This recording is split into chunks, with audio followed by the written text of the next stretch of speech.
তো তোমরা কেমন আছো সবাই? হ্যাঁ, ভালো আছি। তো এটা হলো 8 সি শাখা, তাই তো?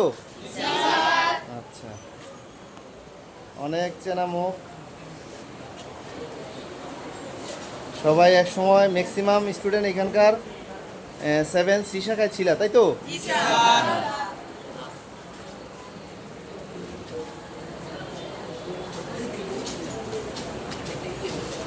একটু হাই হ্যালো দিলে দিতে পারো।